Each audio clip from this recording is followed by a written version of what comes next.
नमस्कार दोस्तों, spring board के डिजिटल प्लेटफॉर्म पर आपका फिर से स्वागत है। आज स्टार्ट करेंगे हम राजस्थान ज्योग्राफी वाले टॉपिक में।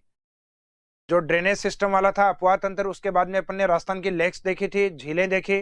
अब उसी ड्रेनेज सिस्टम या अपवाह तंत्र पे डिपेंड करता है अपना इरिगेशन, अर्थात जो अपना सिंचाई परियोजना का जो पार्ट है। तो इस टॉपिक का सामान्यतः इम्पोर्टेंस इसलिए है क्योंकि राजस्थान सामान्यतः एक अपने एग्रीकल्चर स्टेट के रूप में, यानी एक कृषि राज्य के रूप में फेमस है। हालांकि यहाँ का अधिकांश एरिया डेजर्ट के रूप में है, तो इसका मीनिंग यहाँ बारिश कम होती है। तो बारिश कम होने पे हमारे यहाँ का जो एग्रीकल्चर है वो मोस्टली, या यूं कहें लगभग 50% के आसपास वो इरिगेशन पे डिपेंड करता है, और बाकी जो बचा हुआ पार्ट है वो सामान्यतः मानसून के ऊपर डिपेंड करता है। तो मानसून के अनसर्टेन होने के कारण या अनसर्टेनिटी के कारण मुख्यतः हमारे एग्रीकल्चर में इरिगेशन को बड़े स्तर पे अपनाया गया है। और इरिगेशन में सामान्यतः जो सिंचाई के माध्यम या साधन है, एक तो इस चैप्टर में उस पोर्शन को हम कवर करेंगे, अर्थात मोड ऑफ इरिगेशन, सिंचाई के माध्यम या साधन। और दूसरा इस चैप्टर में हम सेकेंड पार्ट जो लेंगे वो इरिगेशन प्रोजेक्ट के जो क्लासिफिकेशन है, अर्थात जितने एरिया पे हम सिंचाई करते हैं उस एरिया के अकॉर्डिंग उसका डिवाइडेशन किया गया है, क्लासिफाइड उसको किया गया है। तो फर्स्ट पार्ट इसमें अपन स्टार्ट करेंगे मोड ऑफ इरिगेशन। सिंचाई परियोजना के टॉपिक में फर्स्ट रहेगा सिंचाई के माध्यम या साधन। तो मोड ऑफ इरिगेशन, सिंचाई के माध्यम या साधन में एक साधन होता है वेल्स, एक होता है ट्यूबवेल्स, एक होता है कैनाल, एक होता है अपना पॉन्ड, और बाकी जो बच गए अदर जो इरिगेशन रिसोर्स हैं उनको लिया जाता है। जैसे अपने बहती हुई नदियों के पानी को काम में लेना, रिवर्स वाटर को डायरेक्ट काम में लेना, वाटरफॉल या जलप्रपात के पानी को काम में लेना। तो राजस्थान में सबसे ज्यादा सिंचाई में पहले योगदान हुआ करता था वेल्स या कुओं का, और धीरे धीरे जो कुओं के अंदर जो वाटर लेवल है वो नीचे की ओर जाने के बाद मुख्यतः कुओं को कन्वर्ट कर लिया गया ट्यूबवेल्स में, अर्थात उसमें बोरिंग करके बोरवेल बना के उनको ट्यूबवेल्स में कन्वर्ट कर दिया। तो अब कुओं का स्थान है वो मुख्यतः किसने ले लिया है? ट्यूबवेल्स ने। तो इरिगेशन का मैक्सिमम जो कॉपरेशन है इरिगेशन में वो ट्यूबवेल्स के द्वारा अर्थात नलकूपों के द्वारा किया जाता है। तो कुओं का जो वर्तमान में योगदान है 24, उसका अपोजिट कर देना नंबर 42। तो 42% योगदान है नलकूप का।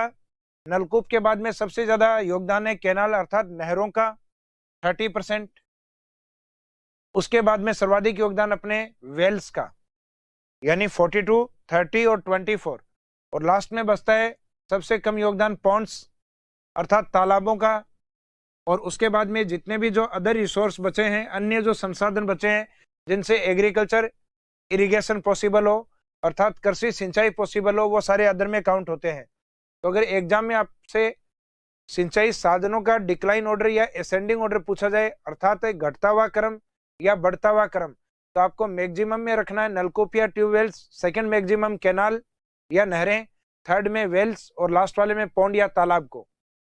अब इनके निश्चित एरिया है राजस्थान में, किस एरिया में किसके द्वारा सिंचाई अधिक होती है। तो राजस्थान के अंदर जो जयपुर वाला पार्ट है,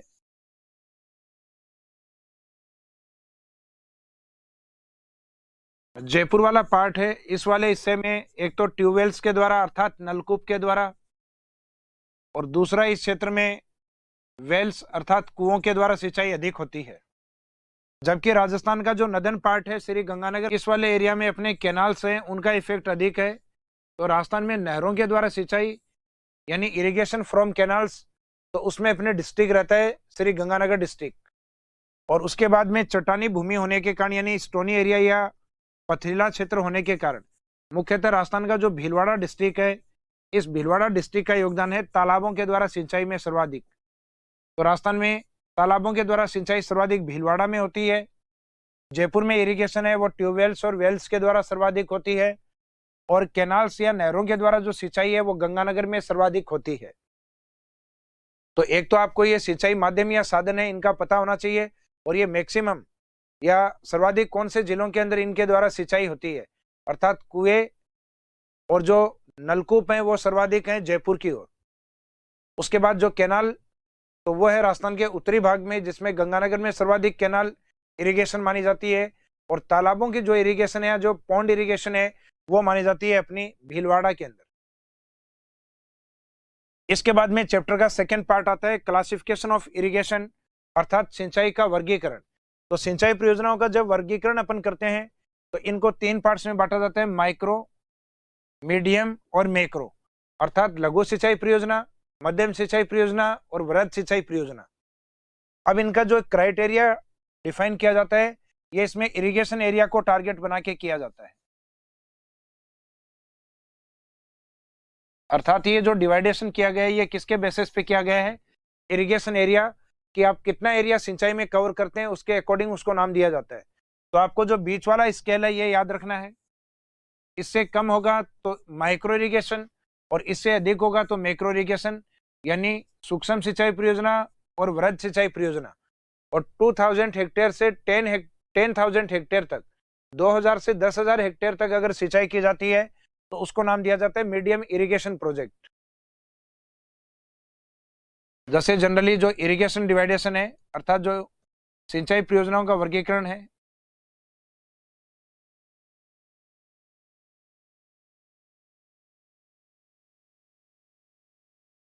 ये 3 पार्ट्स में डिवाइड किए गए हैं, जिसमें एक माइक्रो अर्थात लघु या स्मॉल इरिगेशन प्रोजेक्ट भी बोलते हैं, जिसके लिए क्राइटेरिया तय होता है मैक्सिमम 2000 हेक्टेयर, यानी 0 से और इतने एरिया के ऊपर अगर सिंचाई की गई है तो उस प्रोजेक्ट को ऊपर नाम क्या देंगे, माइक्रो या स्मॉल इरिगेशन प्रोजेक्ट। दूसरा होता है मीडियम इरिगेशन प्रोजेक्ट या मध्यम सिंचाई परियोजना, इसमें क्राइटेरिया होता है 2000 हेक्टेयर से और 10,000 हेक्टेयर तक।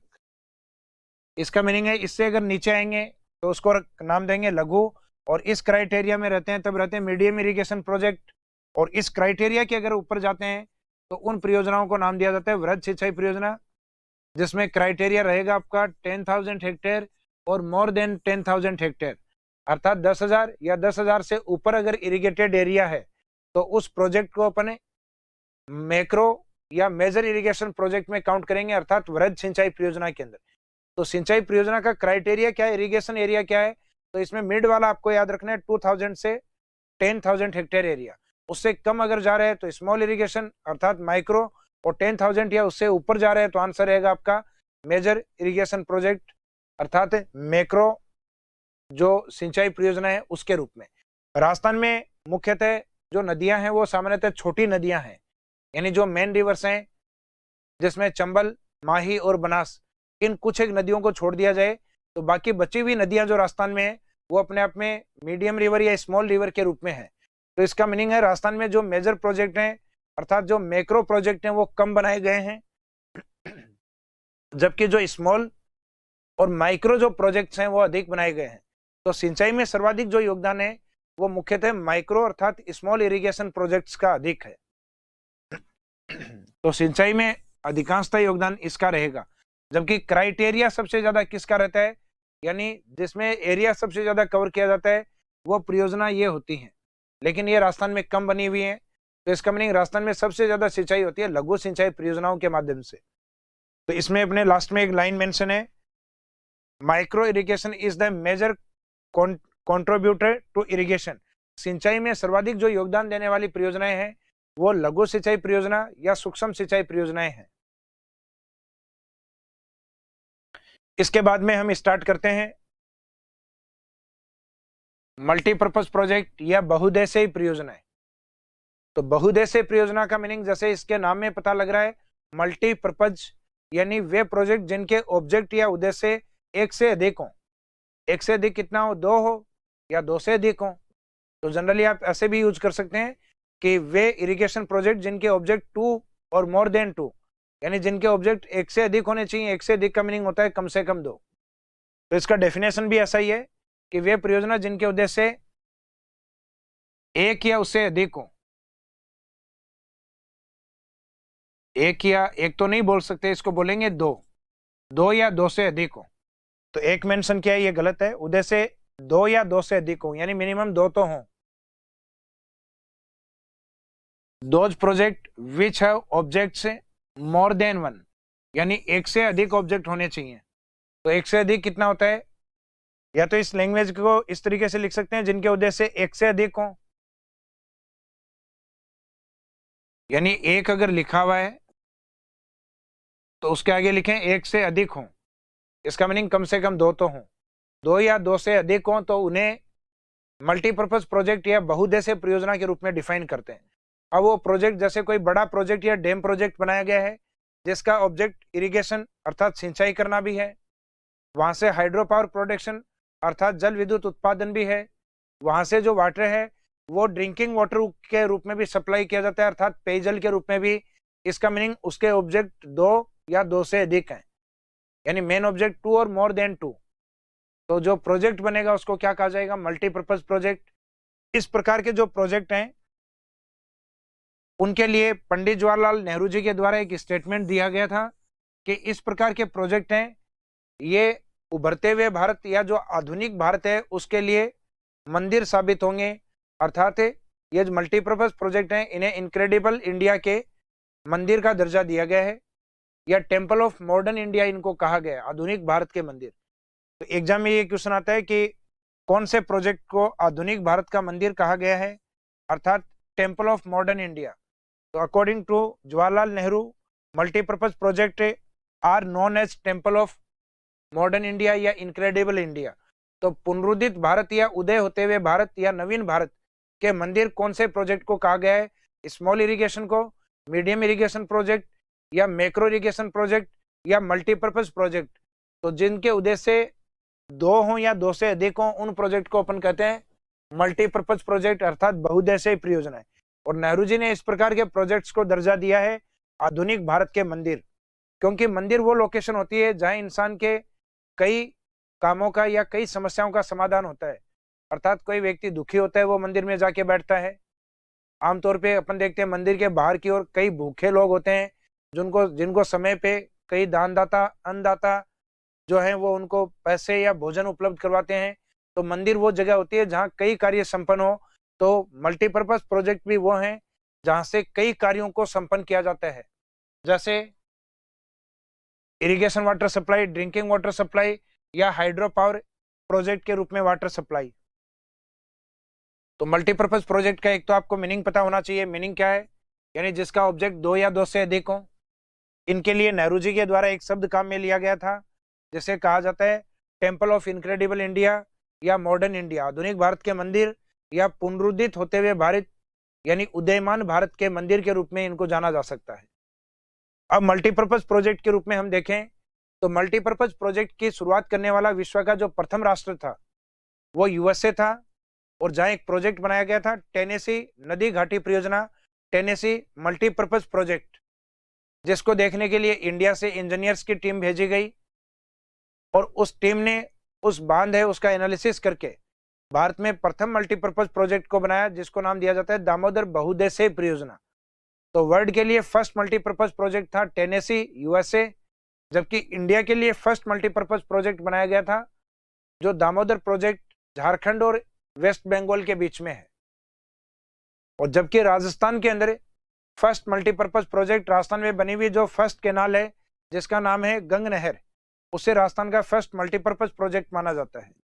तो फर्स्ट मल्टीपर्पज प्रोजेक्ट की जब बात करते हैं तो उसमें फर्स्ट आता है टेनेसी, वर्ल्ड के अकॉर्डिंग यूएसए के अंदर 1933 में, इंडिया के अकॉर्डिंग आता है दामोदर 1948 के, जबकि राजस्थान के अकॉर्डिंग गंग कैनाल या गंग नहर, तो गंग नहर के रूप में तो वैसे पहले ही बन चुकी थी 1927, लेकिन उस समय इसका मेन ऑब्जेक्ट था जो डेजर्ट एरिया या बीकानेर वाला जो पार्ट है उसको ड्रिंकिंग वाटर के रूप में पानी सप्लाई करना।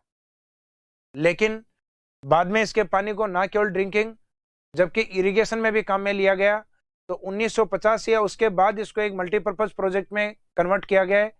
तो इसका मीनिंग नहर जब से बनी है तब से मल्टीपर्पज प्रोजेक्ट में नहीं है, मल्टीपर्पज प्रोजेक्ट में 1950 के बाद आई है। तो इसलिए अपन मेंशन करते हैं गंग नहर आफ्टर 1950, 1950 के बाद। हालांकि जनरली इसमें कोई ईयर मेंशन नहीं है कि इसको मल्टीपर्पज प्रोजेक्ट इस ईयर में बनाया गया। बाकी और फिक्स हैं, जैसे टेनेसी का 1933, दामोदर का 1948, लेकिन इसका आफ्टर 1950, 1950 के बाद। अब जो मल्टीपर्पज प्रोजेक्ट होते हैं उनको अपन दो तरीके से कवर करते हैं एग्जाम में। एक तो इस प्रोजेक्ट में अब क्या आते हैं रिवर वैली प्रोजेक्ट, यानी वे परियोजनाएं जो मुख्यतः नदियों के ऊपर बनाई जाती है जिनको नदी घाटी बहुउद्देश्यीय परियोजना कहते हैं।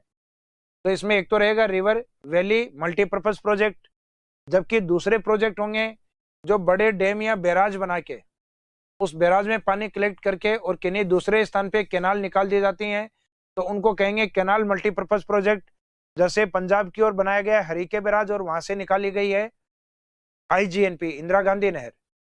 तो इसका मीनिंग दूसरे स्टेट जहां वाटर क्वांटिटी अधिक और वहां जिन एरिया में पानी नहीं हो उनके लिए दूर तक कैनाल्स निकाल दी जाएं, और जिन क्षेत्रों में नदियों का पानी उपलब्ध है उनके पास में डैम बना के और वहां पे डैम प्रोजेक्ट या रिवर वैली प्रोजेक्ट चलाई जाए, और जहां पे बड़ी नदियां नहीं है वहां अन्य राज्यों से बड़े डैम या बैराज बना के पानी को लिया जाए और उन प्रोजेक्ट्स को नाम दिया जाए कैनाल मल्टीपर्पज प्रोजेक्ट। यानी इस मल्टीपर्पज प्रोजेक्ट को अपन दो तरीके से डिवाइड करके पढ़ेंगे, एक नदी घाटी बहुउद्देश्य परियोजनाओं के रूप में और एक नहरों के रूप में, नहर बहुउद्देश्य परियोजना के रूप में। हालांकि ये कोई जरूरी नहीं है कि अपन इन दो में पढ़ें, एक में भी पढ़ सकते हैं, लेकिन इससे टॉपिक थोड़ा इजी लगने लग जाएगा अपने को। ये नदियों के प्रोजेक्ट हैं और ये राजस्थान में जो प्रमुख कैनाल हैं वो कैनाल प्रोजेक्ट्स के रूप में है। तो इसमें आता है फर्स्ट जो रिवर वैली मल्टीपर्पज प्रोजेक्ट है, नदी घाटी बहुउद्देश्य परियोजना है, जिसके रूप में अपने कई प्रोजेक्ट हैं, जैसे चंबल है, माई है, भाखड़ा नांगल जो कि सतलज का प्रोजेक्ट है। इसके ऊपर एक आता है व्यास प्रोजेक्ट जो मुख्यतः व्यास नदी सिंधु की सहायक नदी है उसका प्रोजेक्ट। एक आता है रेणुका या रेणुका जी प्रोजेक्ट जो कि हिमाचल की ओर प्रपोजल प्रोजेक्ट है, निर्माणाधीन है वैसे तो ये। एक लखवार प्रोजेक्ट जो उत्तराखंड की ओर मुख्यतः यमुना नदी के ऊपर है। तो ये वाले जो प्रोजेक्ट हैं ये रिवर वैली प्रोजेक्ट के रूप में होंगे, जिनकी अगर अपन लोकेशन देखें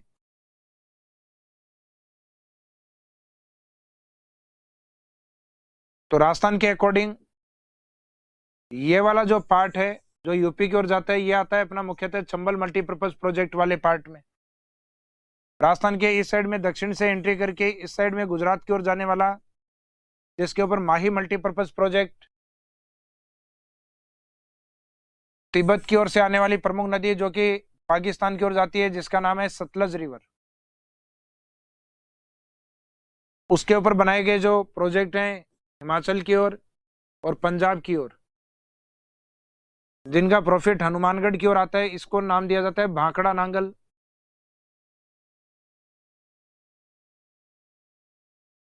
भाखड़ा नांगल प्रोजेक्ट जिसमें भाखड़ा हिमाचल में और नांगल पंजाब में बना हुआ है, और सतलज के साथ मिलने वाली एक प्रमुख नदी आती है जिसका नाम है व्यास,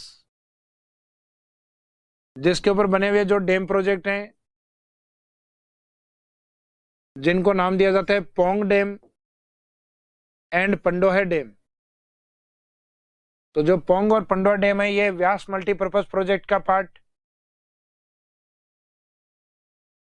इसके बाद हिमाचल की ओर एक प्रमुख नदी आती है गिरी नदी, उस गिरी नदी के ऊपर एक प्रोजेक्ट बनाया जा रहा है जिसको नाम दिया जाएगा रेणुका जी प्रोजेक्ट, रेणुका परियोजना या रेणुका जी मल्टीपर्पज प्रोजेक्ट। ये हिमाचल प्रदेश की ओर, और हिमाचल के नीचे की ओर आओगे तो इस साइड में यमुना नदी के ऊपर उसका पानी नियंत्रित करके एक बड़ा प्रोजेक्ट बनाया जा रहा है लखवार, लखवार बहुउद्देश्यीय परियोजना,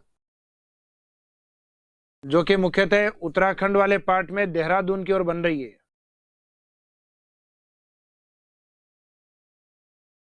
तो ये मुख्यतः प्रोजेक्ट हैं जिनसे राजस्थान जुड़ा हुआ है, जिसमें दो नदियां तो राजस्थान से बहती हैं, चंबल और माही, उनके ऊपर प्रोजेक्ट है।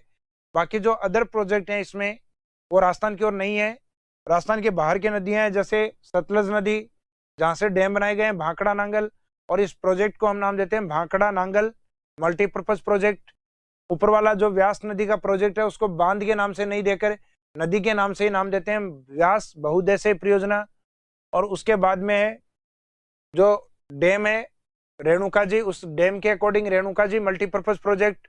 और यहाँ एक लोकेशन आती है देहरादून में लखवार, तो लखवार मल्टीपर्पज प्रोजेक्ट के रूप में, जो कि मुख्यतः यमुना का प्रोजेक्ट है।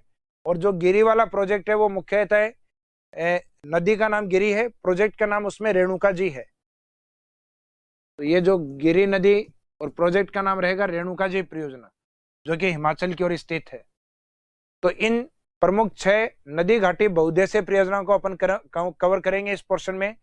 तो जो रिवर वैली मल्टीपर्पज प्रोजेक्ट है उसमें सबसे पहले स्टार्टिंग करेंगे अपन राजस्थान की ओर और मध्य प्रदेश की ओर एक इक्वल कोऑपरेशन पे, इक्वल कोऑपरेशन का मीनिंग है 50% और 50% के सहयोग पे बने हुए प्रोजेक्ट की।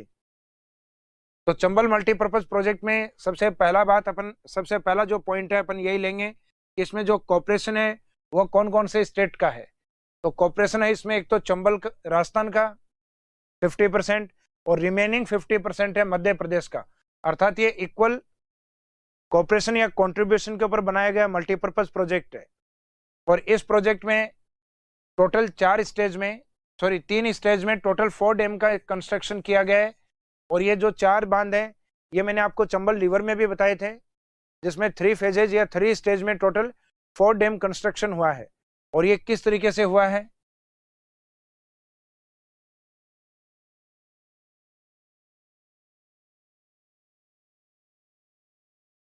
जिसमें अपने फेज या जो स्टेज हैं, इसमें जो फर्स्ट फेज आता है अपना,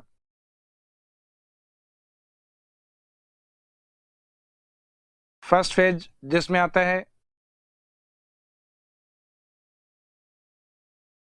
गांधी सागर, और एक डैम प्रोजेक्ट और भी आता है इसमें कोटा बैराज। तो कोटा बैराज है ये तो अपने इधर ही स्टार्ट हुआ था, और गांधी सागर है ये एमपी की ओर। सेकंड डैम प्रोजेक्ट आता है इसमें राणा प्रताप सागर। तो इसमें सेकंड फेज, ये फेज फर्स्ट है, ये फेज सेकंड है, जिसमें रहेगा राणा प्रताप सागर। और लास्ट वाला जो थर्ड फेज है उसमें रहेगा जवाहर सागर, जिसको कोटा डिस्ट्रिक्ट के अकॉर्डिंग कोटा डैम भी नाम दिया जाता है। अब इसमें स्टार्टिंग करेंगे अपन फर्स्ट फेज की, अर्थात गांधी सागर और कोटा बैराज वाले पार्ट की। तो इसमें जो फेज हैं मेनली ये 3 फेज हैं, इसमें जो डिवाइड है, जैसा कि आपको बताया फर्स्ट फेज के 2 पार्ट रहेंगे आपके, गांधी सागर एमपी की ओर और कोटा बैराज है या राजस्थान की ओर कोटा के अंदर। सेकंड फेज है उसमें राणा प्रताप सागर, और लास्ट वाला फेज है उसमें जवाहर सागर। मीनिंग ये है कि आपको हर एक फेज में व्यक्ति का नाम अलग अलग लिखना है, पहले में गांधी, सेकंड में राणा, लास्ट में जवाहर। जबकि लास्ट जो एक कोटा बैराज बसता है उसको फर्स्ट वाले के साथ ही सेट रखेंगे, इसी के साथ ही मेंशन रखेंगे अपन।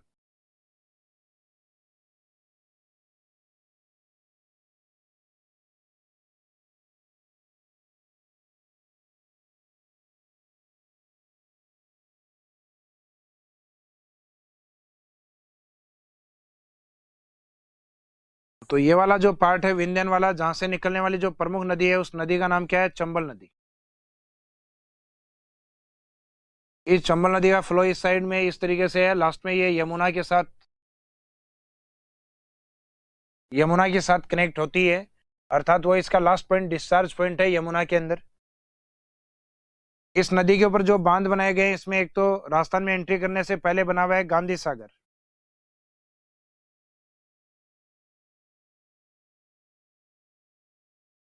जो मध्य प्रदेश के एक डिस्ट्रिक्ट आता है मंदसौर, उस मंदसौर डिस्ट्रिक्ट में स्थित है। इसके बाद राजस्थान की ओर बने हुए जो डैम है इसमें एक राणा प्रताप सागर,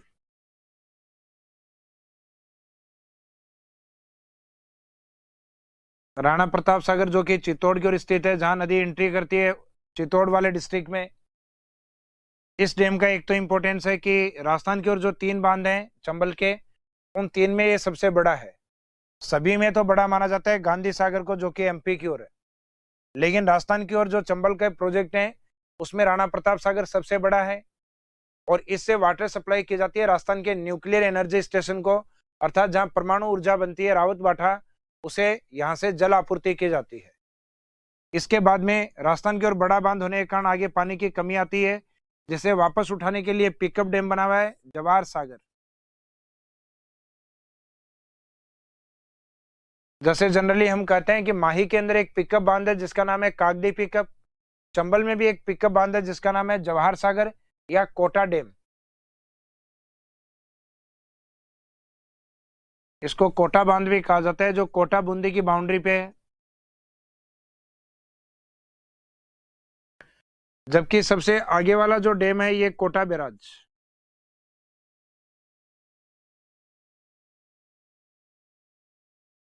जो कोटा के अंदर है, तो तीसरे में कोटा डैम यूज किया था और लास्ट वाले में Kota barrage. Kota barrage Chambal project में एकमात्र ऐसा प्रोजेक्ट है जहां पे हाइड्रो पावर प्रोडक्शन नहीं होता, जल विद्युत उत्पादित नहीं होती, यहाँ से मेनली इरिगेशन होती है। इस कारण इसे चंबल का इरिगेशन डैम भी कहा जाता है, सिंचाई बांध भी कहा जाता है। तो यहाँ से दो कैनाल निकाली गई हैं इरिगेशन के लिए, एक तो लेफ्ट कैनाल बूंदी की ओर और एक राइट कैनाल जो बारा और एमपी की ओर। तो इसमें जो प्रथम स्टेज में बने हुए हैं, एक तो गांधी सागर, सेकंड स्टेज में बनाया गया राणा प्रताप सागर और लास्ट स्टेज में बनाया गया था जवाहर सागर। इसका मीनिंग जो कोटा बैराज जो लास्ट वाला बचा हुआ है वो प्रथम चरण में ही कंप्लीट हुआ था, अर्थात स्टार्टिंग वाले तीनों व्यक्तियों को आप अलग अलग स्टेज में रखें और लास्ट वाला जो बच गया है उसको पहले स्टेज के साथ ही रखें। तो चंबल में अगर बांधों का क्रम या सीरियल पूछा जाए ओरिजिन से डिस्चार्ज पॉइंट की ओर, अर्थात गांधी सागर से कोटा बैराज की ओर, या उल्टा भी पूछा जा सकता है डिस्चार्ज पॉइंट संगम या नदी के मुहाने से उसके ओरिजिन पॉइंट की ओर। तो आपको इनका सीरियल याद रखना है एग्जाम के लिए। तो एक तो एक डैम सीरियल जो है आपका, ये आपके लिए इंपॉर्टेंट है। अब इनका इंपॉर्टेंस क्या है, तो इंपॉर्टेंस में अपन सबसे पहले लेंगे फर्स्ट फेज प्रथम चरण, जिसमें लेंगे गांधी सागर, जिसकी लोकेशन आपको ध्यान रखनी है मध्य प्रदेश मंदसौर, जो कि मैंने अभी आपको बताया है। और ये चंबल के जो प्रोजेक्ट बनाए गए हैं, चंबल बहुउद्देश्य परियोजना जो बनाई गई है, जिसके टोटल 4 डैम है, 3 स्टेज और एंड 4 डैम, उनमें ये सबसे ऊंचा और सबसे बड़ा डैम प्रोजेक्ट माना जाता है। तो highest and largest dam in Chambal multipurpose project, ये चंबल बहुउद्देश्य परियोजना में सबसे ऊंचा और सबसे बड़ा बांध है। जबकि राजस्थान के अंदर की बात करें तो आंसर रहता है राणा प्रताप सागर। जबकि ऑल ओवर चारों डैम में बात करें तो सबसे बड़ा गांधी सागर को माना जाता है। इस प्रोजेक्ट में जो हाइड्रो इलेक्ट्रिसिटी या हाइड्रो पावर प्रोडक्शन जो है वो है 5 यूनिट लगाई गई हैं, जो कि ईच 23 मेगावाट। तो 5 यूनिट को 23 से मेगावाट करोगे यानी हर एक यूनिट की पावर है 23 मेगावाट, तो 5 की पावर कितनी होगी 115 मेगावाट। यहाँ से जल विद्युत उत्पादित की जाती है। तो इसकी जो हाइड्रो पावर कैपेसिटी है ये राणा प्रताप सागर से कम है, अर्थात हाइड्रो पावर कैपेसिटी में राणा की पावर सर्वाधिक है। तो गांधी, राणा और जवाहर, वैसे भी तीनों व्यक्तियों को अगर अपन खड़ा करें एक साथ, गांधी जी को, राणा जी को और जवाहर सागर को, तो सबसे ज्यादा पावर है वो किसमें है, राणा में। तो राणा प्रताप सागर डैम है उसमें हाइड्रो पावर कैपेसिटी सबसे ज्यादा रहती है। इसके बाद में हम लेते हैं सेकंड कोटा बैराज, जो कि फर्स्ट फेज के अंदर सेकंड डैम। इसकी लोकेशन आती है, जैसा नाम है वैसा इसका लोकेशन है, और इससे मुख्यतः जल विद्युत उत्पादित नहीं की जाती है। जैसा कि मैंने आपको कहा, यहाँ से हाइड्रो पावर कैपेसिटी है या जो हाइड्रो पावर स्टेशन है वो यहाँ लोकेट नहीं है। इसका मीनिंग इसके पानी का यूज केवल सिंचाई में ही किया जाता है। इस कारण इसे irrigation dam of Chambal multipurpose project, इसे चंबल बहुउद्देश्य परियोजना का सिंचाई बांध अर्थात इरिगेशन डैम कहा जाता है। और इरिगेशन के लिए यहाँ से 2 नहरें निकाली गई हैं। तो for irrigation 2 canals are extracted from this dam. तो इस बांध से मुख्यतः सिंचाई के लिए या इस बैराज से सिंचाई के लिए 2 नहरें निकाली गई हैं। वो 2 कैनाल कौन सी हैं, एक तो इसमें राइट ओर जाती है उसको कहते हैं राइट कैनाल, और एक इस बैराज से लेफ्ट की ओर जाती है उसको कहते हैं लेफ्ट कैनाल। यानी ये प्रोजेक्ट इस तरीके से है, नदी जो एमपी की ओर से आती है और आगे यमुना की ओर जाती है। तो इस पे सबसे लास्ट में ये बना हुआ है कोटा बैराज।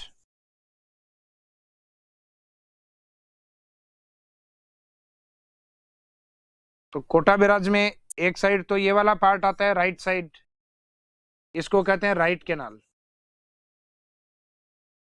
दाई नहर। एक ऊपर वाला हिस्सा आता है बूंदी की ओर, उसको नाम दिया जाता है लेफ्ट कैनाल यानी बाई नहर। तो लेफ्ट कैनाल है वो कोटा से बूंदी, जबकि राइट कैनाल है ये कोटा से बारा, अर्थात कोटा दोनों में कॉमन रहेगा। जबकि ऊपर वाले में बूंदी ऐड होगा, नीचे वाले में भी कोटा रहेगा, लेकिन इसके साथ 12 डिस्ट्रिक्ट कवर किया जाएगा, तो इसमें रहेगा 12। मोस्टली जो चंबल की सहायक नदियां हैं वो इसमें राइट साइड से आती हैं, इस साइड से। और इस साइड से क्यों आती हैं, क्योंकि इस साइड का जो लैंड स्लोप है वो चंबल की ओर है, जबकि अपन कहते हैं जो स्लोप है उसके अपोजिट अपन कैनाल को निकाल रहे हैं। तो कैनाल को निकालते टाइम अपने को पानी को लिफ्ट करना होगा, अर्थात पानी को उठाना होगा। तो राइट साइड में जो कैनाल बनी हुई है इसमें लिफ्ट कैनाल्स बनाई गई हैं, यानी वाटर सप्लाई के लिए पानी को हाइट देनी होगी और उसके बाद उसको सप्लाई करना होगा। जैसे अपन सामान्यतः देखते हैं जो ऊंची बिल्डिंग होती हैं उनमें जाने के लिए अपने को किसकी आवश्यकता होती है? लिफ्ट्स की। तो उसी तरीके से अपने को राइट जो कैनाल है इसमें इरिगेशन या सिंचाई करने के लिए 14 लिफ्ट हैं जिनको निकाला गया है। 14 लिफ्ट्स हैं टोटल, जिसमें से 8 राजस्थान स्टेट में है और जो रिमेनिंग बची हुई 6 लिफ्ट है वो एमपी की ओर है। तो एमपी वाली हैं वो जनरली हमारी ज्योग्राफी में मेंशन नहीं होती हैं। जो 8 लिफ्ट हैं इनके बारे में पूछा जा सकता है कि चंबल पे इरिगेशन के लिए जो राइट कैनाल निकाली गई कोटा बैराज पे उस पे कौन कौन सी लिफ्ट है। तो ये डिटेल वही है कि इसमें एक जो राइट कैनाल निकाली गई है उस राइट कैनाल पे 14 लिफ्ट्स कैनाल हैं उनको निकाला गया है। अर्थात 40 lift canals have been extracted from the right canal of Kota barrage. Kota barrage पे दाईं ओर से 14 लिफ्ट नहरें निकाली गई हैं, दाईं ओर से निकाली गई हैं। इसका मीनिंग है कोटा को, बारा को और इसके अलावा एमपी को कवर करेंगी। तो एमपी वाली तो अपने को नहीं देखनी, जिसमें से 8 राजस्थान में, इन विच 8 canals in Rajasthan and remaining 6 इन मध्य प्रदेश, और 6 बची हुई हैं वो मध्य प्रदेश की ओर है। तो 8 राजस्थान की ओर कौन कौन सी बनाई गई हैं? तो जैसा कि जो प्रोजेक्ट मैंने आपको बताया वो इस तरीके से है। आगे ये यूपी की ओर जाती है नदी। तो इसमें जो लास्ट वाला जो प्रोजेक्ट है यह है कोटा बैराज, जहां से एक तो लेफ्ट की ओर इस साइड में अर्थात बूंदी की ओर, कोटा बूंदी की ओर, और एक इस साइड में अर्थात कोटा के बाद में 12 को क्रॉस करते हुए एमपी की ओर।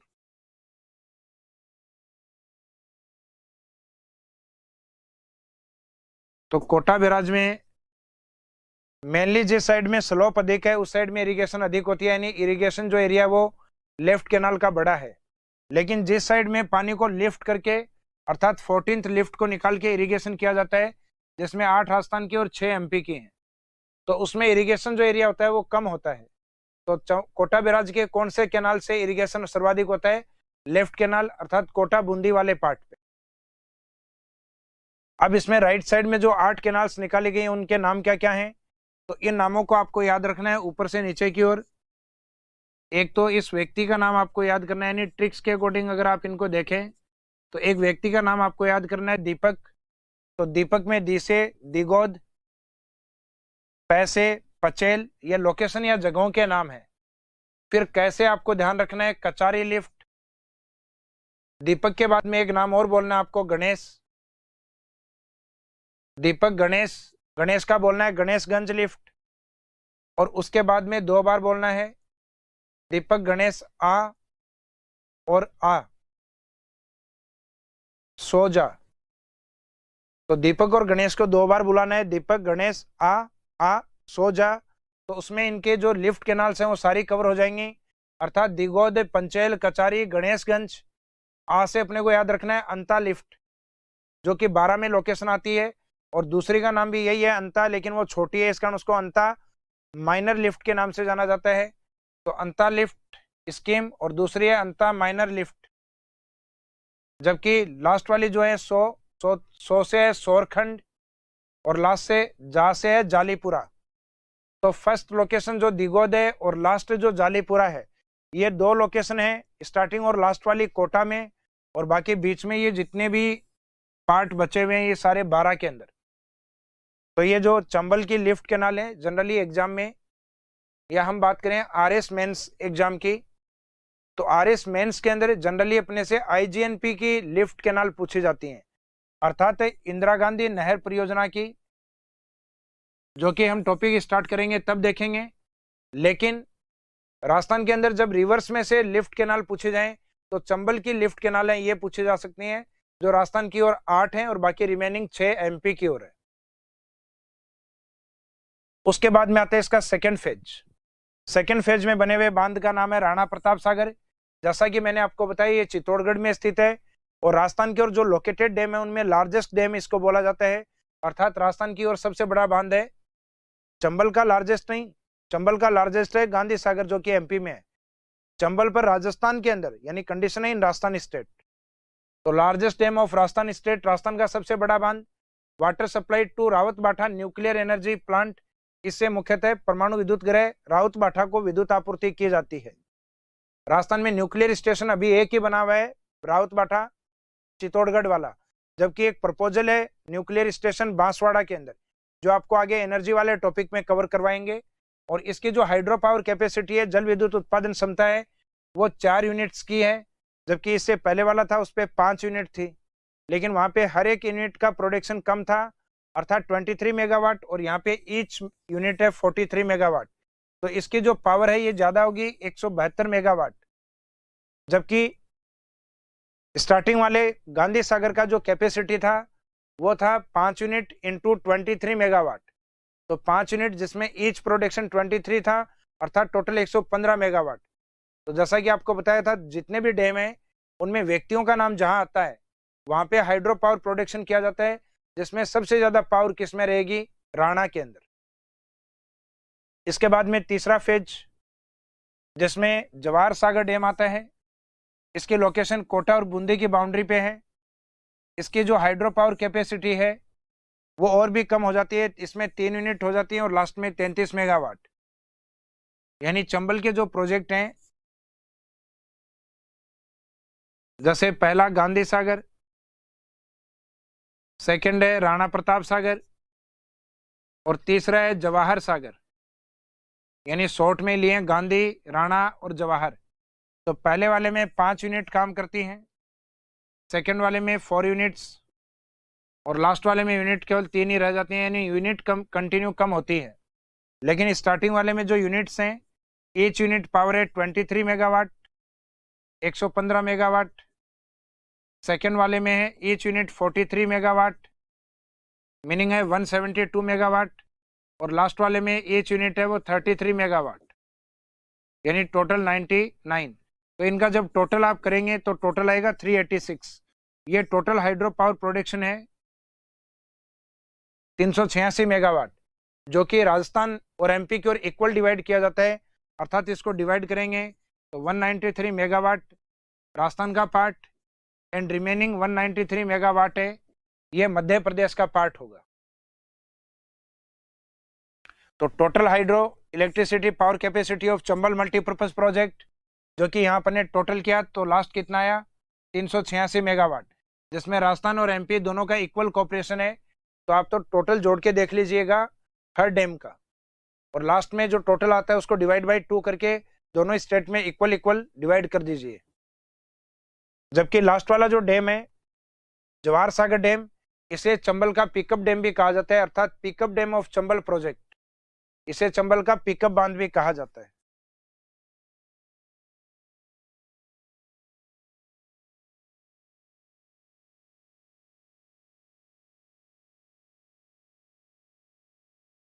तो pickup dam of Chambal multipurpose project, Chambal का पिकअप बांध यानी जो वाटर लेवल को ऊपर उठाता है उस डैम को कहा जाता है। इसके बाद में नेक्स्ट रहेगा अपना माही मल्टीपर्पज प्रोजेक्ट, जो कि मैंने आपको माही रिवर के ऊपर करवाया भी था। लेकिन इस मल्टीपर्पज प्रोजेक्ट में जो स्टेट रहेंगे वो राजस्थान और गुजरात वाला पार्ट, जबकि चंबल में था राजस्थान के साथ एमपी वाला पार्ट। तो इसमें राजस्थान के साथ आपको गुजरात को रखना है, जिसमें गुजरात का जो कॉपरेशन है वो ज्यादा रहता है, सहयोग उसका ज्यादा रहता है।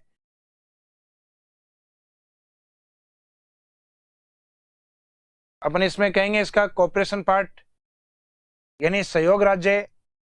तो सहयोग राज्य में गुजरात वाला पार्ट 55%, जबकि राजस्थान वाला जो पार्ट है ये 45% यानी रिमेनिंग पार्ट। अगर 2 ही स्टेट होते हैं तो आपको एक ही परसेंटेज याद करना है, बाकी रिमेनिंग पार्ट है वो राजस्थान का याद रखना है 45%। और इसके अंदर टोटल 3 डैम कंस्ट्रक्शन किया गया है। Total 3 dam are constructed in this project. इस परियोजना में 3 बांधों का निर्माण किया गया है, जिसमें माही नदी के ऊपर अपन ने देखा था पहला माही बजाज सागर, उसी के अंदर बांसवाड़ा की ओर कागदी पिकअप डैम, और लास्ट वाला गुजरात की ओर कडाना डैम। अर्थात इन प्रोजेक्ट्स को माही के अंदर इस तरीके से बनाया गया है सीरियल वाइज। माही नदी इस तरीके से जाती है गुजरात की ओर, जिसमें पहला जो प्रोजेक्ट है ये बांसवाड़ा की ओर, दूसरा जो डैम है वो भी बांसवाड़ा। पहला नदी के नाम से माही बजाज सागर। जो राजस्थान में ट्राइबल एरिया में सबसे बड़ा बांध है, largest dam in tribal area, और राजस्थान का सबसे लंबा बांध भी है। तो ट्राइबल एरिया के लिए तो बड़ी परियोजना, लेकिन राजस्थान के अकॉर्डिंग लॉन्गेस्ट डैम प्रोजेक्ट। इसके बाद जो आगे डैम है जिसको नाम दिया जाता है कागदी पिकअप। कागदी पिकअप डैम के रूप में, जबकि गुजरात की और इस साइड के अंदर जो प्रोजेक्ट है उसको नाम दिया जाता है कडाना डैम, जो कि माही के नाम से ही एक डिस्ट्रिक्ट आता है, महिसागर डिस्ट्रिक्ट। महिसागर डिस्ट्रिक्ट गुजरात में ये स्थित है।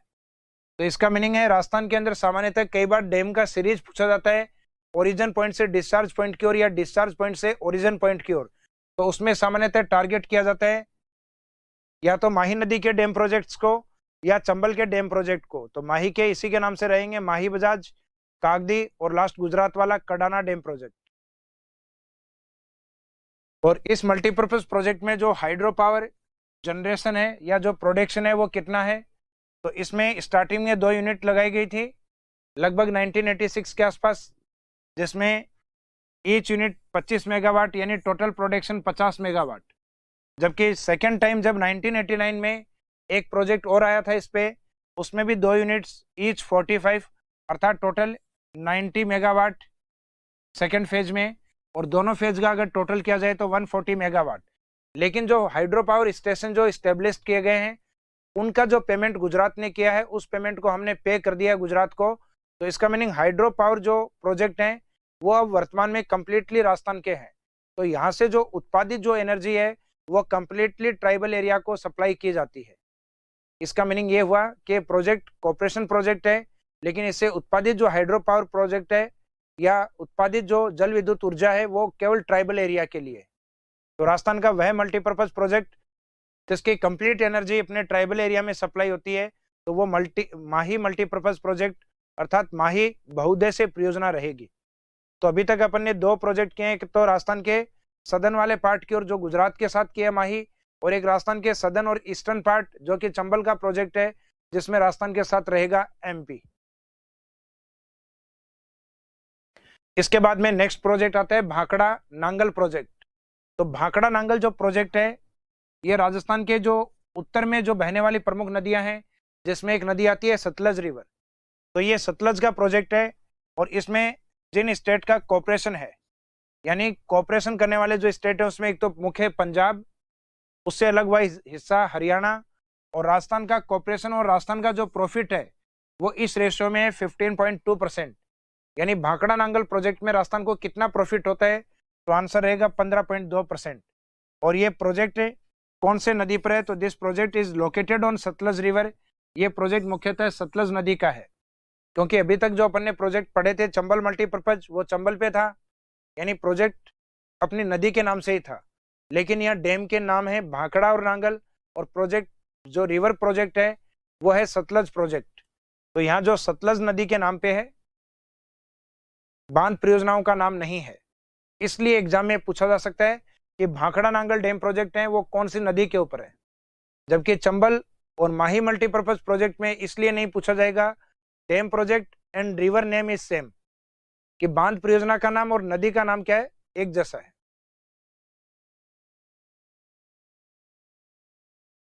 हालांकि ये मैप थोड़ा सा टिपिकल लगेगा आपको, इसमें थोड़ा जो हाईलाइट वाला जो पार्ट है सतलज रिवर जो इस साइड में तिब्बत वाले पोर्शन से निकल के और हिमाचल की बाउंड्री के ऊपर एक डैम बना हुआ है जिसका नाम है नांगल डैम।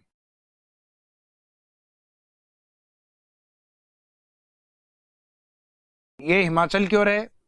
हिमाचल को ये नदी जैसे ही क्रॉस करती है पंजाब की ओर आती है, तो वहां पे एक बांध, और सॉरी जो नांगल वाला जो पार्ट है ये वाला पंजाब की ओर रहेगा।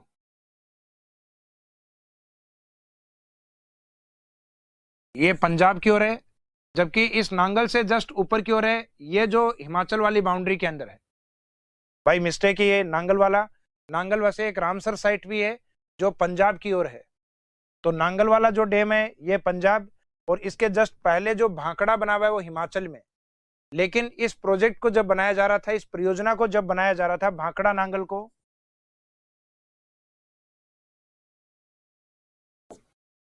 1963 में हिमाचल का कोई अलग से अस्तित्व नहीं था। इस कारण ये पहले दोनों ही प्रोजेक्ट है, भांकड़ा और नांगल जो दोनों ही प्रोजेक्ट हैं, पहले पंजाब में बोले जाते थे। लेकिन वर्तमान में जो पहले वाला हिस्सा है अर्थात जो भांकड़ा वाला पार्ट है वो एट प्रेजेंट में हिमाचल में है, जबकि आगे जो नांगल वाला हिस्सा है ये पंजाब के अंदर आता है। नांगल वाला जो डैम है ये मुख्यतः पंजाब की एक लोकेशन आती है रोपड़ पंजाब के अंदर, जो कि एक रामसर साइट अर्थात एक वेटलैंड के अंदर भी आती है। वेटलैंड सामान्यतः ऐसी आदर भूमियां होती हैं जहां जीवों को संरक्षण मिलता है। तो इस प्रोजेक्ट को अपन थोड़ा सा अलग डायग्राम बना के देखते हैं जिसमें आपके आसानी से समझ में आ पाए। जैसे राजस्थान का उत्तरी भाग लिया है अपन ने,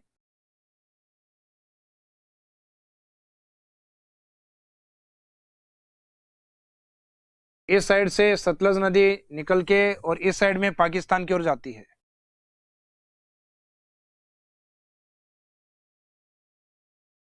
इस सतलज के बनाए गए प्रोजेक्ट जिसमें एक तो हिमाचल की ओर और एक पंजाब की ओर एंट्री करते ही बना हुआ है।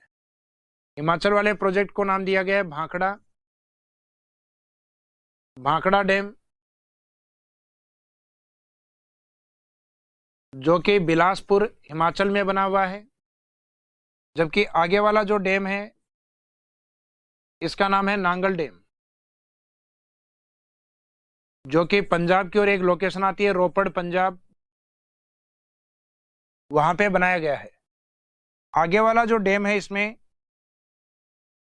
अर्थात नांगल डैम, यहां से दो कैनाल निकाली गई हैं, एक तो राजस्थान की ओर और एक पंजाब की ओर। पंजाब की ओर जो कैनाल निकाली गई है उसको नाम दिया गया है बिस्त कैनाल, जबकि इस साइड में पंजाब हरियाणा को क्रॉस करते हुए राजस्थान की ओर जो निकाली गई है अर्थात 3 स्टेट में जो इसकी लेफ्ट कैनाल है वो 3 स्टेट पंजाब हरियाणा को क्रॉस करते हुए राजस्थान की ओर आती है। और राजस्थान की ओर इसका जो मैक्सिमम प्रॉफिट होता है प्रोजेक्ट का वो हनुमानगढ़ को होता है। तो इसका मीनिंग भांकड़ा और नांगल दोनों ही डैम से 15.2 और 15.2 वाटर सप्लाई या जो हाइड्रो पावर इलेक्ट्रिसिटी है वो राजस्थान को सप्लाई होती है। तो इस डैम का जो प्रॉफिट है वो राजस्थान को परसेंटेज के अकॉर्डिंग अगर पूछा जाए तो ये रहेगा, और डिस्ट्रिक्ट के अकॉर्डिंग पूछा जाए तो राजस्थान के हनुमानगढ़ डिस्ट्रिक्ट को मैक्सिमम प्रॉफिट होता है। और ये प्रोजेक्ट कौन सी नदी का है, तब आंसर रहता है सतलज रिवर। अब इस डैम में जो भांकड़ा डैम है वो काफी हाइट पे बना हुआ है, यानी जो हिल्स वाले पार्ट होते हैं जिन पे नदी ऊपर से नीचे की ओर आ रही है। तो इसमें इस नदी को पहाड़ी क्षेत्र में काफी बड़े एरिया से कंक्रीट को सेट करके अर्थात नीचे की ओर बढ़िया बेस बना के जिसमें वाटर प्रेशर नीचे की ओर रहता है, तो इस कारण इस तरीके के बांधों को कहा जाता है ग्रेविटी डैम या गुरुत्वीय बांध। तो जनरली जो माउंटेन स्लोप के ऊपर बने हुए होते हैं, तो इसमें अगर सिर्फ आगे वाली दीवार बनाई जाए तो डैम कभी भी टूट सकता है।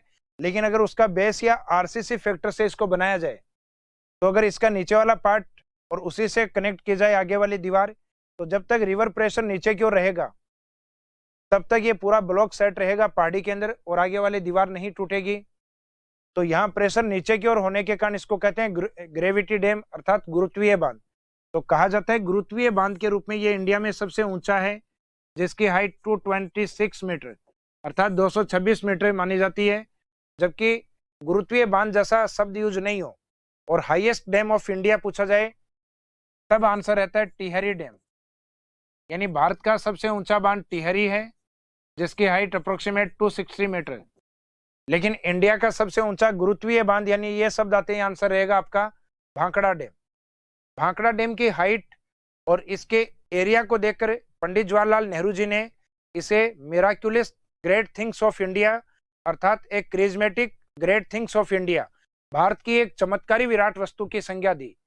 और इस डैम के पीछे सतलज के पानी को नियंत्रित करने के लिए या कंट्रोल करने के लिए एक लेक बनाई गई, आर्टिफिशियल लेक। उस पीछे वाली लेक को नाम दिया गया गोविंद सागर। गोविंद सागर जो कि हिमाचल में ही बनी हुई है, वैसे तो पूरा नाम है गुरु गोविंद सागर लेक। तो इस बांध की 2-3 विशेषताएं हैं। एक तो इसे चमत्कारी विराट वस्तु पंडित जवाहरलाल नेहरू जी द्वारा कहा गया, एक भारत का सबसे ऊंचा गुरुत्वीय बांध, और एक आता है इस डैम के पीछे या इस डैम के ऊपर गुरु गोविंद सागर लेक स्थित है हिमाचल के अंदर। फिर इसका पानी आगे की ओर सप्लाई होता है पंजाब की ओर। तो पंजाब की ओर आगे वाला जो डैम बना हुआ है उसका नाम है नांगल डैम। नांगल से और 2 नहरें निकाली गई हैं। नांगल से देखें एक तो लेफ्ट की ओर पंजाब हरियाणा राजस्थान की ओर, और एक ऊपर की देखें तो उसको नाम दिया जाता है बिस्ट कैनाल। तो जो लेफ्ट वाली कैनाल है उसको पीछे वाले डैम के अकॉर्डिंग नाम दिया जाता है।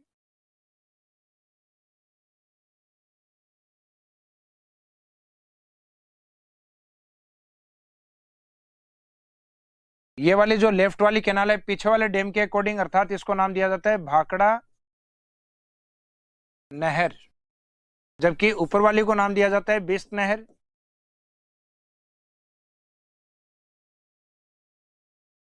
बिस्ट कैनाल जो कि मुख्यतः सतलज और व्यास के बीच में होती है पंजाब की ओर। तो ये ओनली पंजाब है, जबकि भाखड़ा नहर है पंजाब हरियाणा, और इसमें राजस्थान भी अपना मेंशन रहेगा। तो राजस्थान में इसमें मोस्टली हनुमानगढ़ डिस्ट्रिक्ट। तो जो भाखड़ा बांध है इसके कुछ प्रमुख विशेषताएं जो अभी अपन ने देखी हैं वही हैं। लोकेशन बिलासपुर में है, और इसे भारत के चमत्कारी विराट वस्तु पंडित जवाहरलाल नेहरू जी के द्वारा कहा गया, और यह हाईएस्ट ग्रेविटी डैम अर्थात 226 मीटर के साथ है। और इसके पीछे बनी हुई जो लेक है Govind Sagar lake is located on this dam या बिहाइंड दिस डैम। तो इस बांध पर या इस बांध के पीछे बनी हुई झील का नाम गोविंद सागर जो कि हिमाचल में स्थित है।